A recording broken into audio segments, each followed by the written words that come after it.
Bonsoir à toutes et à tous. Bienvenue dans cette édition d'information dans l'actualité ce soir sous l'impulsion du général Mamadi Doumbouya. Une nouvelle ville est en gestation à Haute-Banlieue de Conakry, mise en œuvre par le ministère de l'Habitat avec des partenaires privés sur 700 hectares. La cité moderne va comporter des logements sociaux, des bureaux et un centre d'affaires, entre autres. Et puis remise d'équipements agricoles de récolte et de contre-saison pour la campagne agricole 2025-2026. L'idée de mécaniser les activités agricoles pour réduire la pénibilité et augmenter les rendements. Enfin, sport, Coupe d'Afrique de natation en eau libre. La Guinée s'apprête à accueillir la première Coupe d'Afrique sous l'égide du ministère des Sports. La Fédération aquatique de Guinée, ses partenaires étaient face à la presse pour annoncer la bonne nouvelle. Voilà pour le sommaire. Encore une fois, bonsoir à tous. Tout d'abord, le sous-secrétaire général des Nations Unies chargé du développement est à Conakry pour la 18e réunion du comité de pilotage de la stratégie intégrée. Mais avant, il a été reçu par le ministre des Affaires étrangères. Plus de détails avec Makeme Dozo. Le bureau du coordinateur spécial des Nations Unies pour le développement au Sahel et le bureau des Nations Unies pour la coordination du développement en Afrique présentent leurs compliments au chef de la diplomatie guinéenne. Ce geste symbolique fait suite à un entretien précédent, désormais concrétisé devant la communauté internationale. Il y a quelque chose de mystique qui se passe dans ce pays. On va commencer à parler de l'école de Conakry, l'école de la Guinée. Ce qui est en train de montrer au monde que si on veut vraiment faire du développement, on peut le faire. Créer la paix, la sécurité et ensuite investir dans le développement. Simandou 2040, c'est quelque chose qui est en train de résonner dans le monde. Partout où je pars, on me parle de Simandou 2040. Et c'est cette fierté guinéenne que nous avons. Je suis obligé de porter ce drapeau de fierté. Le passage au ministère des Affaires étrangères revêt une importance particulière pour Dr Maurice Anda Kouyaté, qui salue l'engagement renouvelé des Nations Unies aux côtés de la Guinée et des pays du Sahel. Moi, je suis très heureux et c'est un grand plaisir au nom du chef de l'État de souhaiter la bienvenue à nos sœurs et frères des Nations Unies pour avoir choisi la Guinée comme exemple et amener tous les coordinateurs résidents de la sous-région ici. Et je ne peux pas dire mieux que mon frère, le sous-secrétaire général des Nations Unies. Il y a 1 an et demi, 2 ans qu'il était là. Et nous nous étions séparés sur une note positive. Et je lui avais dit que sûrement la Guinée deviendrait un exemple pour l'Afrique, grâce à la vision du chef de l'État. Cette rencontre illustre une fois de plus la volonté commune de renforcer la coopération entre la Guinée, les Nations Unies et l'ensemble des pays du Sahel. Comme annoncé dans les titres, sous l'impulsion du général Mamadi Doumbouya, une nouvelle ville est en gestation de Conakry, mise en œuvre par le ministère de l'Habitat avec ses partenaires privés sur 700 hectares. La cité moderne va comporter des logements sociaux, des bureaux et un centre d'affaires, entre autres. Le ministre Mori Kondé était sur place pour rassurer les partenaires et rappeler l'intérêt que le chef de l'État accorde à la construction de cette nouvelle cité. Foudé Alpha Kamara. Sur une superficie près de 700 hectares, le projet La Nouvelle Ville de Conakry, situé au bord de l'Atlantique, dans les quartiers Lambani et Kobaya, prend forme. La création de cette nouvelle ville fait partie des projets phares du ministère de l'Urbanisme et de l'Habitat. Le ministre Mori Kondé est donc venu s'assurer de l'état des travaux et de discuter ensemble avec les partenaires contractants sur des modalités de ce projet qui s'étendra sur 10 à 15 ans.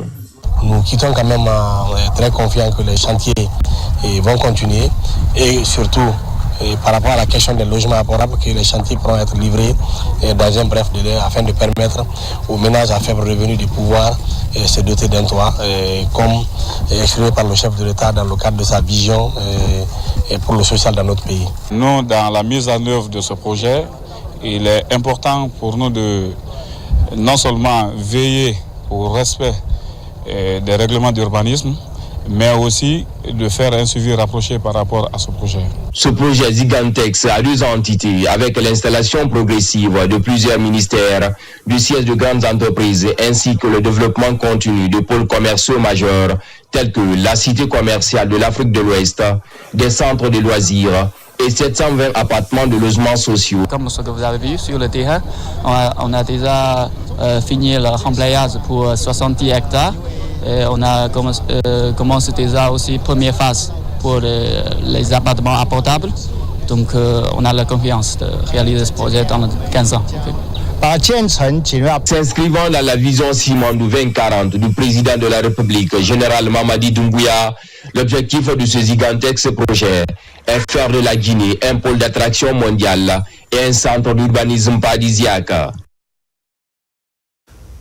Poursuite des réformes au sein de l'administration des douanes, une nouvelle opportunité s'offre à une soixantaine de cadres dans le cadre du projet PAMORIF. Ils consolident leurs compétences en contrôle fiscal des produits pétroliers et miniers afin d'accroître le niveau des recettes. Mohamed Seyar Souma. La relation douane-UICEP se développe au fil des années. Une place importante est accordée au renforcement du capital humain. Les soldats de l'économie sont non négligeables. Pendant ce temps, 60 cadres s'approprient le contrôle fiscal des produits pétroliers et miniers. Une session alignée au projet d'appui à la mobilisation des ressources internes et à la formalisation des entreprises.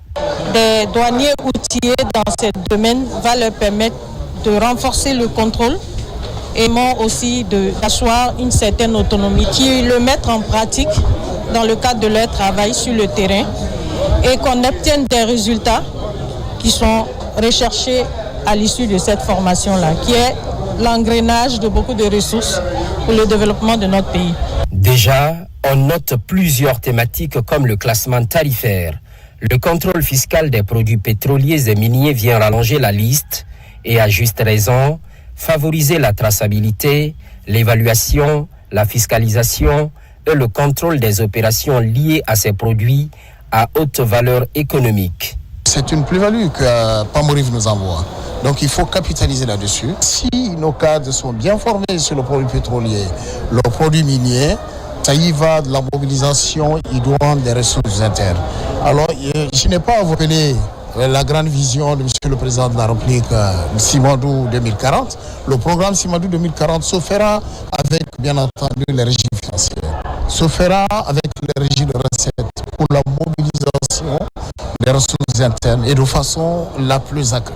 Financé conjointement par le groupe de la Banque mondiale et le gouvernement guinéen, le contrôle fiscal des produits pétroliers et miniers est perçu comme une étape décisive vers le renforcement de la gouvernance et la transparence dans la gestion des ressources naturelles. Le complexe Service National, une vaste opération de coup de poing sera bientôt lancée par le ministère des Transports. Une rencontre à mobiliser l'ensemble des acteurs de la chaîne en toile de fond, trouver des solutions rapides et efficaces. Abraham Christophe Conté pour en savoir davantage. Cette rencontre de concertation a permis d'orienter les participants sur la stratégie d'une action conjointe pour lutter contre l'insécurité routière. L'idée obéit à une campagne de sensibilisation afin de ramener les conducteurs au respect du code de la route et à une meilleure discipline au volant. Il est urgent qu'on prenne des dispositions vigoureuses pour faire face à ce fléau. La sensibilisation est indispensable au point de vue pédagogique parce que l'État ne peut pas agir que par la brutalité. La loi, elle est violente, c'est la loi, elle s'applique, elle est impersonnelle et intemporelle. Nous allons prendre des dispositions très rapidement pour interdire les mototaxis qui ne seront pas conformes à la réglementation. Les échanges ont permis également aux syndicats des transporteurs de soulever plusieurs préoccupations sur le terrain. C'est important que les gens comprennent qu'ils n'ont pas le droit de mettre en danger leur propre vie déjà. Je suis d'accord avec vous, ce n'est pas que le véhicule qui tue, c'est l'être humain.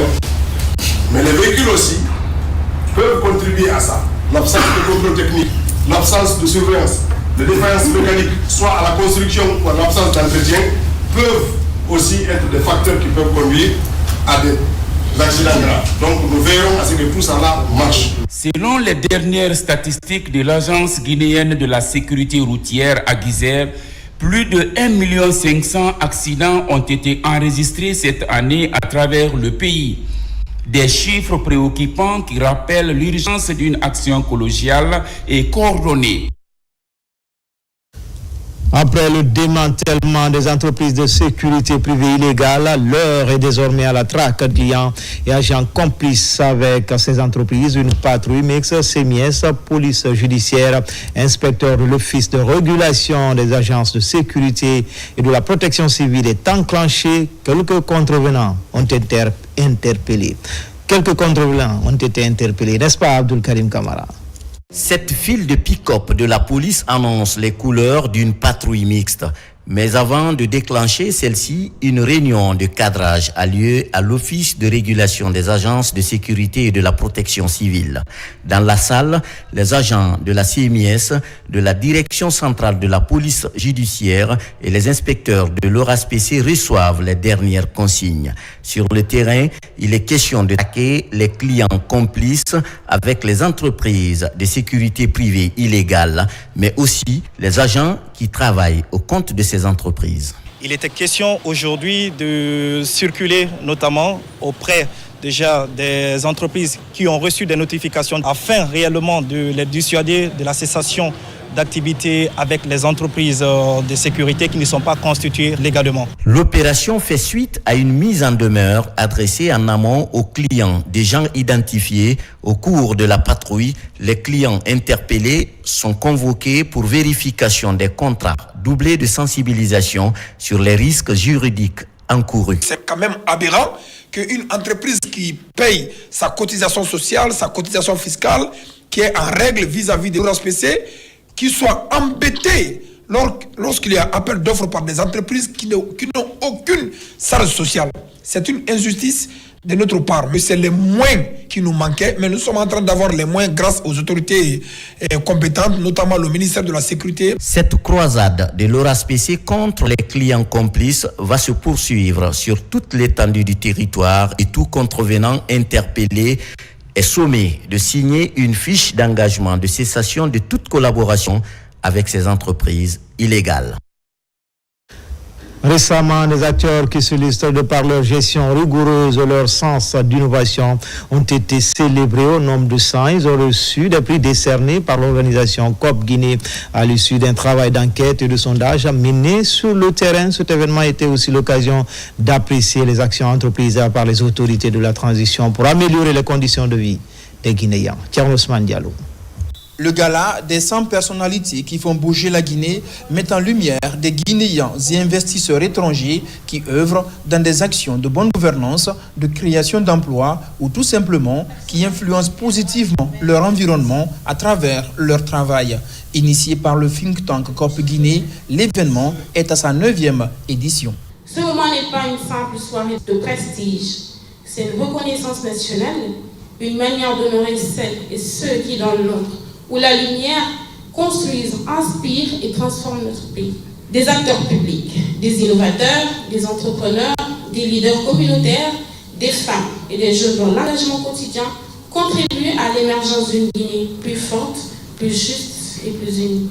Avec une reconnaissance adressée à plusieurs cadres de la présidence de la République, des membres du gouvernement, des chercheurs et des acteurs du secteur privé, entre autres, l'édition 2025 du Gala des 100 personnalités qui font bouger la Guinée se distingue par une touche particulière dans la promotion des métiers du numérique.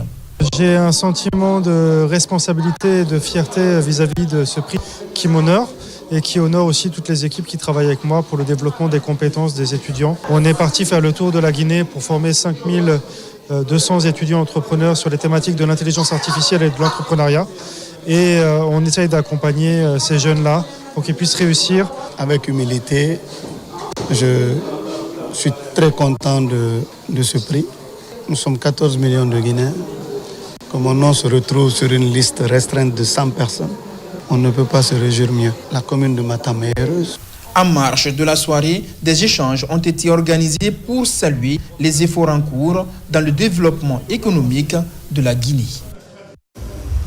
Le programme de mentorat, une fille, un avenir, célèbre la conseillère Fanta Conté des conseils nationaux, cadre de l'évaluation parlementaire et des filles bénéficiaires étaient présents à la rencontre. Les critères et autres résultats obtenus depuis le lancement de ce programme ont été expliqués par les initiatrices. Abdoulaye Ningeland Diallo. C'est une récompense pour honorer ses nombreux efforts pour la bonne marche des activités parlementaires en Guinée et en dehors des frontières.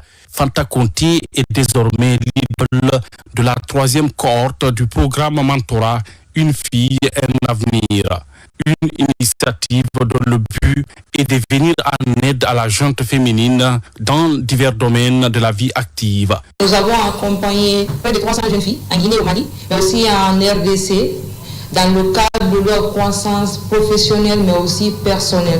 Et pendant cette période, nous avons eu la chance de coordonner 3 cohortes. Ces 300 jeunes filles et dames ont été accompagnées pendant 3 cohortes. Et c'est la 3e cohorte qui porte fièrement le nom de l'honorable Fanta Conté que vous avez l'honneur d'accueillir aujourd'hui. Face à ce geste de gratitude et de reconnaissance, la conseillère nationale a exprimé ses sentiments en ce qui concerne la portée de ce programme de mentorat avant d'exhorter ses filles bénéficiaires à plus de courage et d'audace pour voir le bout du tunnel.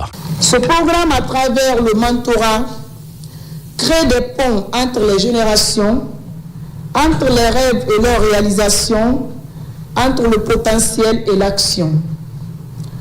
À vous, chères filles de la cohorte 3, je vais vous dire ceci. Vous portez aujourd'hui un nom, le mien, mais c'est avant tout votre histoire que vous allez écrire. Vous êtes les héroïnes de votre propre parcours. Croyez en vos capacités, croyez en vos rêves et n'ayez jamais peur d'oser. Les conseillers nationaux Mohamed Ali Cham et Ibrahima Sorel Keita ont dit leurs mots de soutien aux actrices de ce programme. Des mots d'encouragement et de réconfort moral envers ces filles bénéficiaires. Le ministère de l'Hydraulique et des Hydrocarbures mène actuellement plusieurs projets pour moderniser un réseau hydraulique souvent vétuste à Dabola. Des infrastructures sont en cours de réalisation pour une meilleure desserte. L'énergie solaire est mise en contribution pour alimenter les nouvelles stations afin de garantir à terme une desserte fiable et durable en eau potable. Maria Makaba. L'accès à l'eau potable reste une priorité en Guinée. Pour y répondre, un projet innovant vient de voir le jour à Dabola. Le ministère de l'Hydraulique et des Hydrocarbures, à travers la Société des eaux de Guinée, SEG, a réalisé un forage industriel hybride. Une première qui combine l'énergie classique et l'énergie solaire pour un service plus fiable et plus respectueux de l'environnement. Depuis quelques semaines, la population de Dabola est confrontée à la pénurie d'eau et c'est dû à plusieurs facteurs, notamment l'état vétuste, la question environnementale de l'ancienne station. La SEG a été informée et avec le ministère, nous avons pris des mesures. Et ces mesures, c'était d'expérimenter un nouveau modèle d'infrastructure qui fonctionne avec un système solaire, mais aussi l'énergie. Donc nous avons vu les ouvrages, c'est encourageant, mais il faut reconnaître qu'il y a encore du travail à faire. Le nouveau forage hybride utilise l'énergie solaire en priorité, réduisant ainsi sa consommation d'électricité et ses coûts de fonctionnement. Nous avons jugé utile, à travers M. le ministre et le département, d'initier cette formule d'eau souterraine, parce que ce sont des forages dont la qualité de route est excellente. C'est un des sites. Les autres sont sur la route de Kambaya. C'est 3 forages en réalité. Et le 4e associé aux 3 nous donne 77 mètres cubes. Les 77 mètres cubes par heure, pour 20 heures, ça nous fera 1540 mètres cubes, qui dépasse largement la capacité du système existant. C'est d'abord remercier les autorités centrales, à commencer par le chef de l'État qui a eu à penser à notre préfecture à travers le ministre de l'Hydraulique. Prenons un engagement ferme. Nous le savons dans tous les pays du monde que l'eau est payée. Plusieurs autres ouvrages sont actuellement en chantier. Ils viendront en renfort de cette installation historique pour mettre un terme aux pénuries chroniques. Une perspective qui redonne espoir à la population. Dans l'actualité encore, remise d'équipements agricoles de récolte de contre-saison pour la campagne agricole 2025-2026. L'enjeu est de mécaniser les activités agricoles pour réduire la pénibilité et augmenter les rendements dans les grands bassins de production. Foudi Camara. La campagne de récolte 2025-2026 démarre sous de bons auspices. En plus des équipements déjà disponibles, 53 moissonneuses-batteuses seront déployées dans les grandes zones de production. Remise par la ministre de l'Agriculture à la Direction générale de la Sogukoda, ces machines vont contribuer à réduire substantiellement les pénibles travaux manuels et les pertes post-récolte. Ces moissonneuses vont permettre aux populations rurales de mieux entamer et de mieux continuer la moisson de cette année.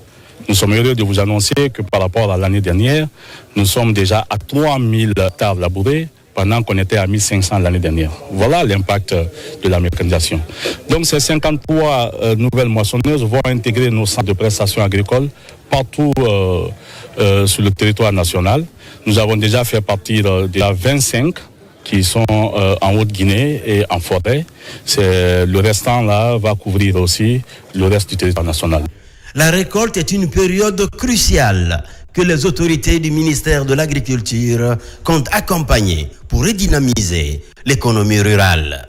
L'objectif recherché est vraiment d'aider nos agriculteurs à être mieux équipés, à pouvoir avoir une agriculture moderne, d'avoir des accompagnements, non seulement pour la mécanisation comme aujourd'hui, qui vont compléter les appuis déjà amorcés par le ministère en termes d'appui en intrants, appui en renforcement de capacité en formation et appui en accès au financement à travers des structures comme le FODA.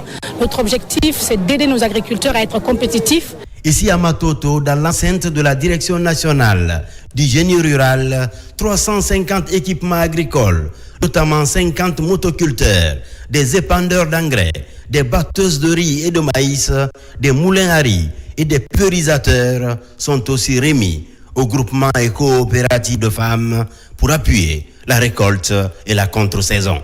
D'abord, nous remercions le président. Dans notre domaine, on le remercie beaucoup.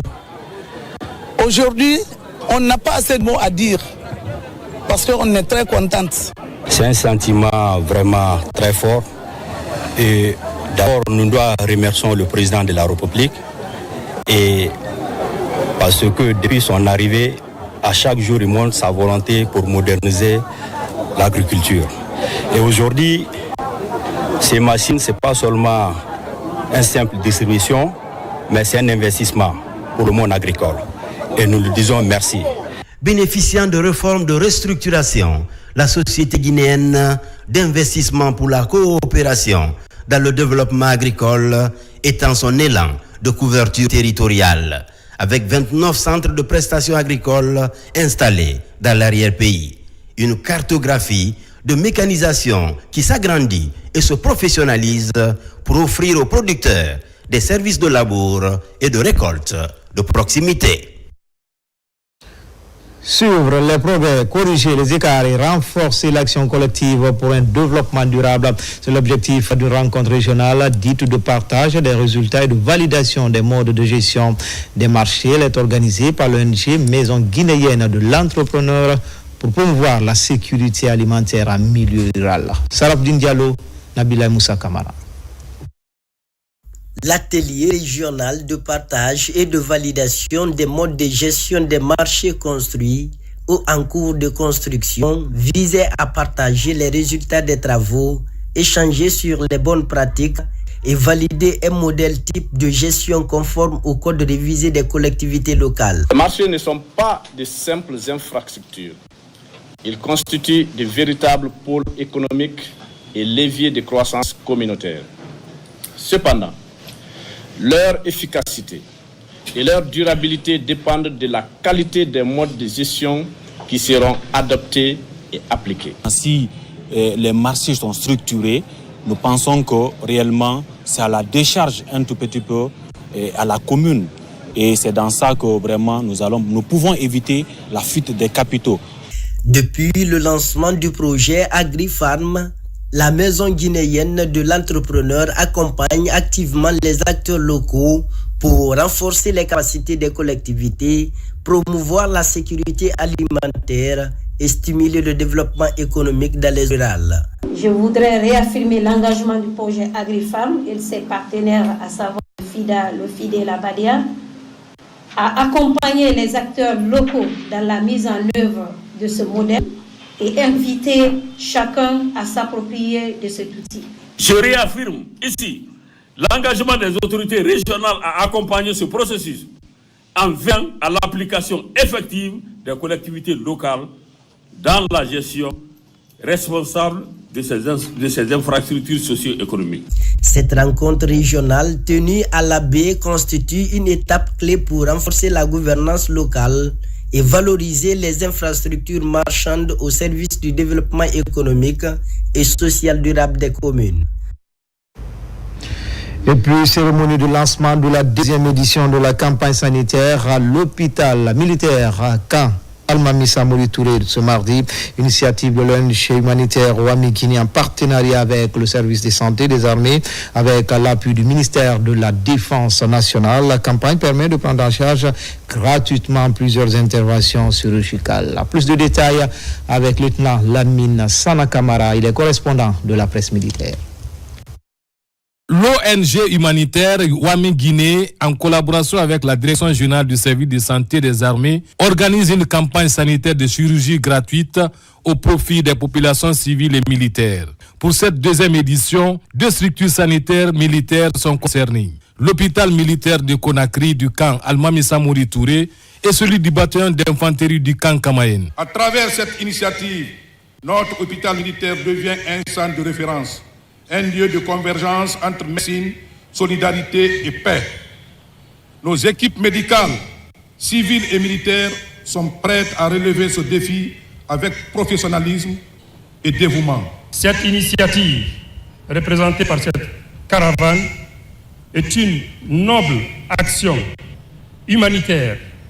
Elle témoigne une fois de plus notre engagement indéfectible et commun à œuvrer pour un avenir où chaque citoyen, surtout ceux des couches les plus vulnérables, pourra bénéficier d'un accès universel et équitable à des soins de qualité. Durant cette semaine, des soins et consultations gratuits seront effectués. 1000 consultations pour 300 interventions chirurgicales assurées par 19 médecins saoudiens, égyptiens, yéménites et afghans, mais aussi des médecins militaires guinéens. Monsieur le vice-ambassadeur du Royaume de l'Arabie Saoudite en Guinée a tenu à remercier son Excellence, Monsieur le chef de l'État, le président de la République, le général Mamadi Doumbouya. Il a également remercié son Excellence, Monsieur le ministre de la Défense nationale. Il a aussi remercié les différentes équipes médicales qui ont contribué dans la réussite de cette activité, de cette caravane. L'islam est la religion de couronnement, la religion qui rassemble tous les frères. Cette religion, comme nous l'enseigne le prophète Mohammed sallallahu alayhi wa sallam, Imamin Mouminin et quoi?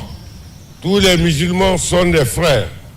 C'est avec ce terme que l'ONG Wami se retrouve aujourd'hui en terre musulmane de Guinée pour prodiguer des soins gratuitement à notre population.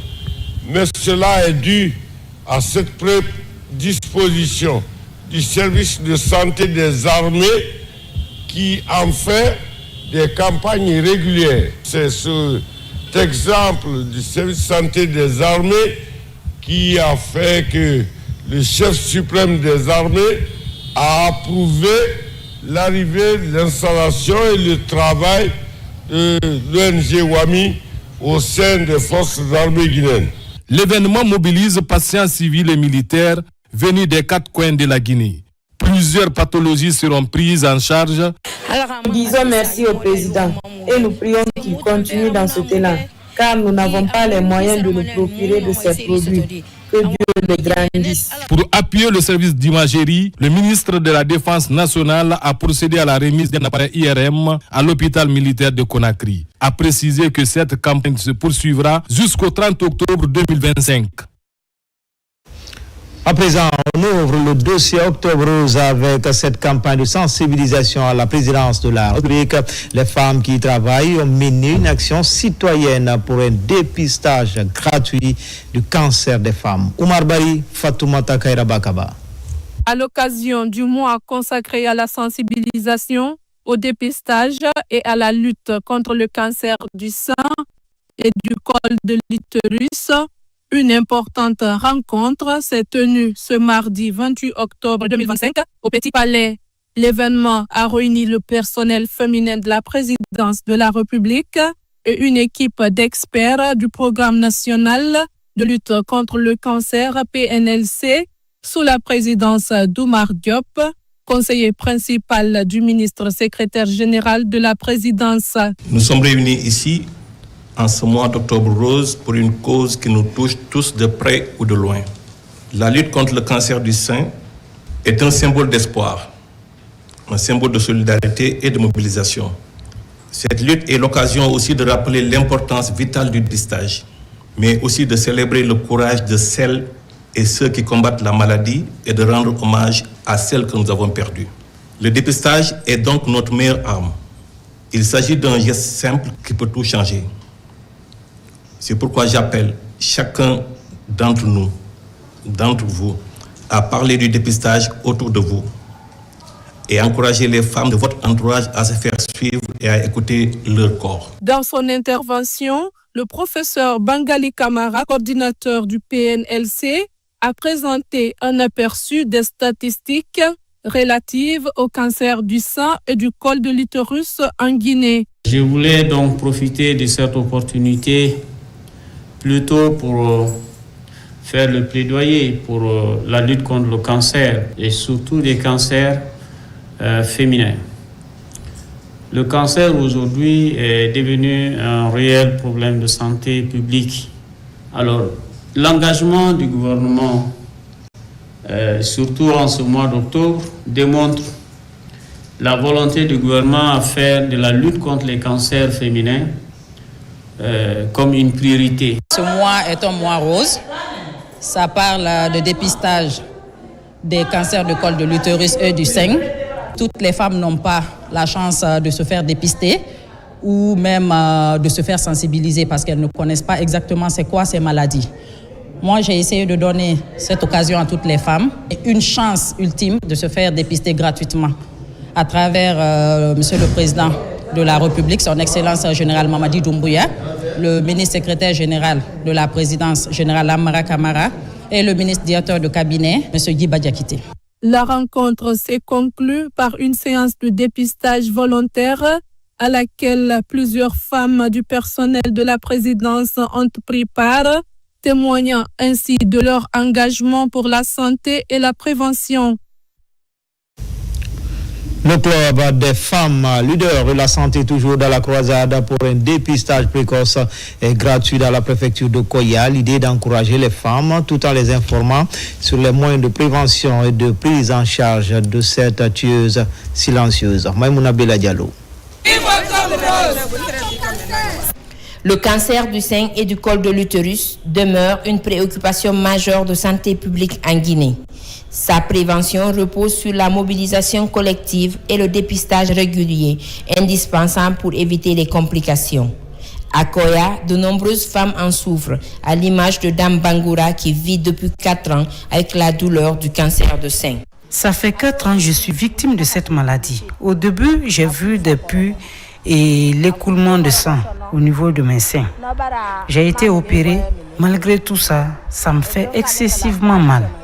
Je demande aux autorités de me venir en aide. Il faut connaître son corps parce que c'est à travers ces signes que tu pourras savoir qu'il y a quelque chose qui ne va pas en toi. Dès que tu constates quelque chose, va à l'hôpital. Il y a des centres où c'est gratuit, le dépistage tout au long de l'année. Grâce à cette campagne de sensibilisation et de dépistage gratuit organisée par le Club des femmes leaders de la santé, elle espère désormais trouver une issue vers la guérison. Nous sommes déterminés à sensibiliser et à encourager les femmes à se faire dépister contre le cancer du col de l'utérus et du sein.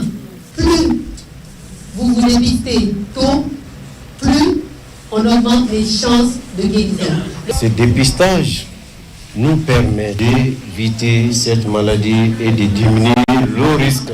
J'appelle toutes les femmes ici présentes que vous soyez interprètes des autres femmes. Cette initiative s'inscrit dans le cadre d'Octobre Rose, mois consacré à la lutte contre le cancer. Le Club des femmes leaders de la santé entend étendre la campagne à d'autres préfectures pour renforcer la prévention, surtout en milieu rural. Octobre Rose, bientôt la fin de la vaste campagne de sensibilisation sur le cancer des femmes. À Conakry, un marathon rose est organisé pour interpeller les consciences sur ces différentes pathologies. Les marathoniens ont parcouru le trajet stade du 28 septembre, plage Kamayena. Nabila Moussa Kamara et l'âge Ismaël Nabi. Au stade du 28 septembre, ils sont nombreux ces jeunes à venir participer à ce marathon rose organisé par SACOM et BMF. Le long des routes de Dixine jusqu'au point de ralliement à la place Kamayenne, ces moments sont marqués par des activités sportives pour exprimer leur engagement à lutter contre le cancer du sein qui touche les femmes. C'est le cancer qui a emporté ma chère maman. Donc, j'ai toutes les raisons pour sensibiliser les dames à ce qu'elles fassent le dépistage précoce pendant qu'il est temps. Le plus important réellement, c'est d'aller se faire dépister. Le plus tôt on voit la maladie, le plus tôt vos vies sont sauvées. Donc vraiment, je vous encourage à aller vous faire dépister. Cette activité physique combinée à la sensibilisation est aussi une occasion pour les personnalités présentes de souligner les efforts en cours et inviter à l'implication de tous pour lutter contre la maladie. Plus on pratique le sport, plus on a la chance de ne pas contracter cette maladie. Donc nous, on sensibilise les gens à aller vers le sport. On le fait en permanence, mais cette fois-ci, c'est pour soutenir et prévenir les maladies liées au cancer. C'est une marche qui s'inscrit dans le cadre d'une très bonne cause. Et il y a une belle coïncidence parce que c'est au mois d'octobre. Donc ils ont inscrit ce marathon dans le cadre aussi de la contribution de l'initiative à la lutte contre le cancer du sein, une maladie qui aujourd'hui affecte beaucoup nos mamans, nos sœurs et nos filles. Donc en même temps, on fait passer le message pour la prévention de ce cancer. En cette deuxième édition, des satisfecits ont été décernés aux acteurs qui contribuent à la réussite de l'événement, qui intègre également un volet dépistage gratuit. Lutte contre le cancer du sein, toujours l'ONG GEST Children and Women vient d'organiser une journée de sensibilisation et de dépistage des femmes à Dubrika, une campagne de mobilisation citoyenne pour aider les patientes et les autres femmes à comprendre les signes d'alerte et les moyens de traitement dont le dépistage précoce reste la meilleure approche pour limiter les conséquences. Saint-Martin Francine Adounou. Pour marquer le mois d'octobre dit rose consacré à la lutte contre le cancer du sein, l'ONG GEST Children and Women a organisé à Dubrika une journée de sensibilisation et de dépistage gratuit. Notre présence ici, à Dubrika, n'est pas un hasard. C'est le fruit d'une volonté collective, celle de rapprocher la santé des populations, d'informer les femmes et de les rappeler que le dépistage précoce sauve des vies. La journée a été marquée par des causeries éducatives, des témoignages des femmes guéries, ainsi que des séances de formation sur l'autopalpation mammaire.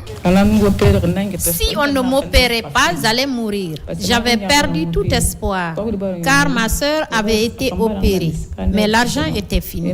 Grâce à l'ONG, moi, j'aimerais saluer, féliciter, encourager la présidente de GEST Children and Women pour les actions qu'elle fait. Et cette cause, elle est noble. Des médecins spécialistes, sages-femmes, infirmiers et volontaires de la santé au compte de l'ONG GEST Children and Women étaient fortement mobilisés pour offrir un dépistage clinique gratuit. Le cancer du sein reste aujourd'hui l'un des plus grands défis de santé publique, particulièrement pour les femmes africaines. La majorité des cas sont malheureusement diagnostiqués à des stades avancés. C'est pourquoi les initiatives comme celle d'aujourd'hui révèlent une importance capitale. Elles sauvent des vies. Grâce à l'engagement de l'ONG GEST Children and Women, de ses partenaires et du personnel médical, de nombreuses femmes ont pu accéder à des soins préventifs essentiels et renforcer leurs connaissances sur cette maladie évitable lorsqu'elle est détectée à temps, selon des spécialistes de santé. En province, les habitants du district de Franidou, préfecture de Mandiana, ont désormais un nouveau poste de santé. L'infrastructure sanitaire répond déjà aux besoins des milliers de citoyens de ce petit village situé dans le Wassoulou. Un soulagement pour ces populations qui traversaient de longues distances pour se faire soigner. Diamokaba. Franindou, un district de Koundian dans Mandiana. La localité minière, en poursuivant son développement, réalise un projet d'intérêt communautaire. Il s'agit d'un poste de santé pour des soins adaptés à l'évolution sociale. 25 ans d'années, donc l'hôpital, le poste de santé était vétuste et était tellement restreint qu'il ne pouvait plus accueillir un bon nombre. Donc voilà pourquoi on s'est mobilisé autour d'un idéal commun qui est la réalisation, n'est-ce pas, de cet ouvrage. Nous vous promettons, à travers monsieur le directeur préfectoral de la santé, des soins de qualité tout en restant dans l'esprit de monsieur le ministre de la Santé et de l'Hygiène publique, qui aujourd'hui ne cesse de ménager aucun effort pour la santé des Guinéens. Avec ses différents compartiments, le poste de santé de Franindou est baptisé Dr Fremba Kamara, ophtalmologue de formation et actuel directeur général de l'hôpital régional de Kankan. Ce coup de pouce de la communauté est un aboutissement de 2 ans de travaux et représente un investissement de plus de 200 millions de francs guinéens.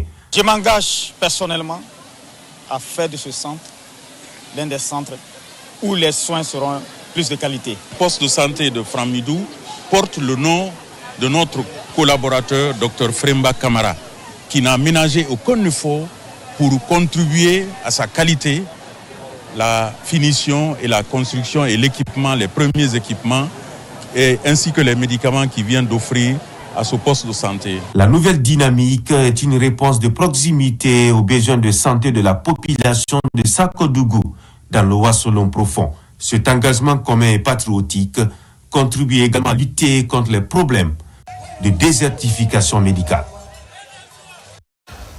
Octobre rose, avant la clôture du mois, 40 filles leaders ont fait une immersion au département de la promotion féminine. Il s'agit de voir surtout comprendre le fonctionnement du ministère. À la fin de l'exercice, des recommandations ont été formulées pour l'amélioration des conditions de vie des personnes vulnérables. Mohamed De Camara.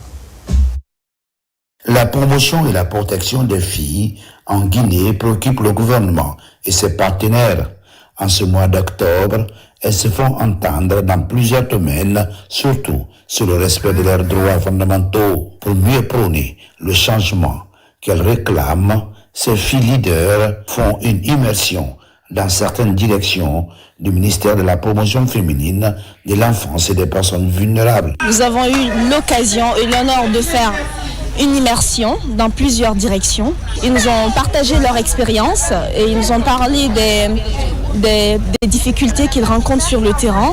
On demande à Madame la ministre de continuer à faire face à toutes ces filles qui sont victimes de VBG. Nous avons eu à apprendre beaucoup de choses, tenir compte des personnes handicapées dans la construction des infrastructures, mais qui ne sont pas accessibles aux personnes handicapées. Après des visites dans les directions relevantes du ministère en charge des femmes et des filles, des recommandations ont été formulées à l'endroit des responsables du département pour une meilleure prise en charge des cibles de ce ministère. Le plan s'investit à travailler avec les filles, à travailler avec le gouvernement, notamment le ministère de la promotion féminine de l'enfance et des personnes vulnérables, pour renforcer le leadership des filles. Il y a eu beaucoup de recommandations. Les jeunes filles, elles ont été curieuses, qui sont déterminées à défendre toutes les jeunes filles guinéennes, la protection des femmes guinéennes. En outre, c'est une activité de plaidoyer qui se situe dans le cadre de la célébration du 11 octobre, une journée internationale dédiée à la protection et à la promotion des jeunes filles à travers le monde entier. Après une année d'activité, la synergie Mouvement Kénéi et SMK dynamise ses antennes dans ces différentes zones d'intervention, une structure qui prône des idéaux pour une Guinée nouvelle. Plusieurs actions sont inscrites sur sa feuille de route. Abakar Diaby, Morlaï Souma. Pour contribuer au développement socio-économique de la Guinée, plusieurs structures regroupant des acteurs sociaux continuent de s'investir sur le terrain. Parmi elles figure en bonne place la synergie Kenei SMK. Créée il y a un an, cette structure fédératrice de toutes les couches sociales du pays poursuit ses activités citoyennes conformément aux idéaux des autorités de la transition. Pendant une année d'activité, nous avons élaboré les programmes suivants. Regrouper les femmes et les jeunes pour solidifier l'action du mouvement. Œuvrer pour la sensibilisation, pour le recensement biométrique. Soutenir la vulgarisation de la nouvelle constitution. C'est pourquoi nous soutenons les actions gouvernementales et les acquis du chef suprême des armées, président général Mamadi Doumbouya. Des grandes infrastructures que le président a regardé, tout le monde le voit, à la longueur de journée. Les ponts, les routes ferroviaires, le mont Simandou, 2040, et ça c'est des grands projets. Cette rencontre festive qui se tient au grand rond-point de Amdalaï vise à passer en revue les projets porteurs réalisés par la structure SMK. Une occasion opportune pour ces adeptes de magnifier les acquis du CNRD dans plusieurs domaines, notamment les infrastructures routières, éducatives et sanitaires. Si vous voyez qu'aujourd'hui, la Guinée vit dans la paix, la Guinée vit dans le rythme de la croissance économique. Si vous regardez le Simandou 2040, aujourd'hui peut-être qu'il va bientôt transporter ses premières, en tout cas minerais de fer. Vraiment, nous encourageons chacun d'entre nous pour que la Guinée devienne demain une nation prospère. En fêtant leur un an d'existence sur le terrain, ces membres de la SMK comptent transformer la structure en une organisation non gouvernementale en vue de réaliser plusieurs actions citoyennes en faveur des communautés guinéennes.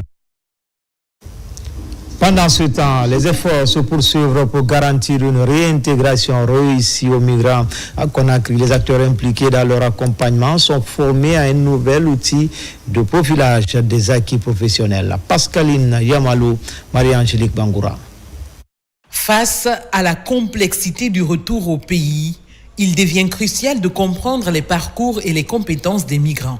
C'est dans cette dynamique qu'une rencontre a été initiée autour de l'outil de profilage des acquis professionnels. Cet atelier va permettre en fait de développer une fiche de profilage technique, mais qui sera axée sur les compétences professionnelles des migrants, qui seront réinsérés plus tard ici dans leur pays d'origine. Cette initiative, soutenue par l'Organisation internationale pour les migrations et le ministère de la Jeunesse, s'inscrit dans une stratégie globale de réintégration. Il s'agit d'appuyer les jeunes de retour à travers des solutions innovantes et durables. C'est un atelier que nous venons encourager, que nous venons en tout cas lancer pour dire à tous nos partenaires, notamment le Royaume d'Angleterre qui finance un peu ces activités-là, mais également les pays de l'Afrique du Nord qui accompagnent le processus à travers le projet NAMAD, pour leur dire toute la disponibilité du département en charge de la jeunesse et également leur exprimer notre soutien face à tout ce qu'ils sont en train de faire pour la prise en charge des migrants. En outillant les acteurs de terrain, ce mécanisme vise aussi à pérenniser les efforts de réinsertion et à mieux préparer les jeunes à intégrer le tissu économique local. Cet outil va servir beaucoup. Ça permet d'abord non seulement de savoir quel est le type exactement de profil des migrants que vous avez en face de vous. Ça vous permet non seulement d'identifier sa compétence, ça va vous faciliter non seulement d'orienter vers une institution qui a ce type de profil que le jeune. Avec cet outil de profilage, la Guinée veut donner une seconde chance à ces migrants en transformant leur retour en une véritable opportunité de développement pour eux et pour leur communauté. Campagne d'assainissement des communes de Matoto et Bissia, initiative de l'agence guinéenne d'exécution des travaux d'intérêt public pour l'emploi en partenariat avec Agiroute. Plus de 300 jeunes ont été recrutés dans les deux communes. L'opération va s'écouler pendant 5 jours. Diara Diallo, Sounou Sidibé. Après Ratoma, Lambagny et Dixine, c'est au tour de Matoto et Gessia de bénéficier d'une vaste opération d'assainissement. Objectif, désencombrer les rues, évacuer les déchets solides et faciliter l'écoulement des eaux dans les caniveaux. Cette action concrète vise à améliorer le cadre de vie des habitants et rendre la capitale plus propre et agréable à vivre. De base, j'apprécie déjà le geste Et je remercie sincèrement le DG et tous les agents de l'AGETIP pour cette initiative. Quand les gens vous aident à nettoyer votre dos, vous-même vous devez vous aider à nettoyer votre ventre. Et c'est dans cette initiative qu'on s'est dit de les jeunes pour essayer de rendre propre notre commune. Cette fois-ci, le contenu local a été respecté parce que la latitude nous a été donnée en tant que structure opérationnelle à la base de recruter 200 jeunes. Notre commune sera non seulement propre, un cadre de vie décent sera donné à nos citoyens. Les jeunes qui ont été engagés pour faire le travail auront aussi de l'argent pour faciliter leur insertion, leur réinsertion dans la vie de la communauté. Les autorités et les citoyens sont mobilisés pour relever le défi de la salubrité urbaine. Ensemble, ils s'engagent à offrir à Conakry un environnement plus sain et durable. Avec le nombre de jeunes qui constituent notre population, l'AGETIP veut vraiment que la jeunesse soit consciente que c'est elle qui doit prendre en charge les problèmes d'insalubrité. Si les jeunes arrivent à s'approprier l'assainissement de nos villes, nous pensons que le cadre de vie va être amélioré parce que les jeunes sont partout. Pour cette phase, 400 jeunes ont été recrutés dans les 2 communes via l'approche IMO, haute intensité de main-d'œuvre. Ils bénéficieront d'un emploi temporaire de 5 jours pour nettoyer plus de 9000 mètres linéaires de voirie. D'autres opérations similaires sont attendues dans les semaines et mois à venir. Des prières et bénédictions pour la paix et la cohésion sociale en Guinée. C'est une initiative de la Fondation Elhadj Djeriba Diaby pour la paix et l'assistance sociale en collaboration avec Jamatou Soumaya pour l'enseignement et l'éducation. Cette cérémonie célèbre également l'indice de la Fondation. Nabila Moussa Kamara, Yaya Silla. Pour promouvoir la paix et l'unité nationale, la Fondation internationale Elhadj Djeriba Diaby pour la paix et l'assistance sociale, en partenariat avec Jamatou Soumaya pour l'enseignement et l'éducation, organise une journée de lecture du Saint-Coran et de prière. Si nous sommes réunis ici aujourd'hui, c'est pour parler de la paix, prier pour la paix dans notre pays. Tous les pays que nous avons faits, je n'ai jamais vu où la guerre a construit un pays. Sans la paix, on ne peut jamais construire. C'est la paix, c'est dans la paix qu'on construit. Cette rencontre religieuse réunit les chefs religieux, femmes d'associations islamiques, représentants du gouvernement et de délégations venues de l'intérieur du pays. Tous réaffirment leur engagement pour la promotion de la paix. Tout ce qui concourt à consolider la paix, à renforcer la paix, est bienvenu, surtout dans le contexte actuel où nous sommes en période électorale, où notre pays, pour avancer, a besoin d'unir tous ses enfants autour d'idéaux positifs. Soucieuse d'instaurer un climat de dialogue et de cohésion sociale, la Fondation internationale Elhadj Djeriba Diaby poursuit ses actions de proximité. Elle annonce la tenue régulière de journées de lecture du Saint-Coran jusqu'à l'issue de l'élection présidentielle du 28 décembre 2025.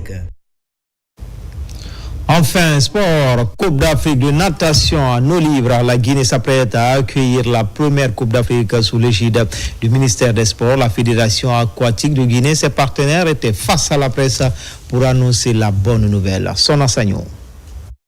Sous l'égide du ministère des Sports, la Fédération aquatique de Guinée, en collaboration avec Africa Aquatique, a tenu ce mardi à Conakry une conférence de presse marquant le lancement officiel de la Coupe d'Afrique de natation en eau libre. Cet événement continental, une grande première en Guinée. Cette compétition réunira des athlètes venus de tout le continent, offrira des épreuves de haut niveau, des activités culturelles et communautaires et constituera un moment de célébration nationale autour des valeurs de solidarité et d'unité. Il y a beaucoup de changements positifs, notamment dans le domaine du sport. C'est ce que nous avons commencé à expérimenter. Nous l'avons fait avec d'autres disciplines et aujourd'hui, on le fait aussi avec la Fédération aquatique de Guinée.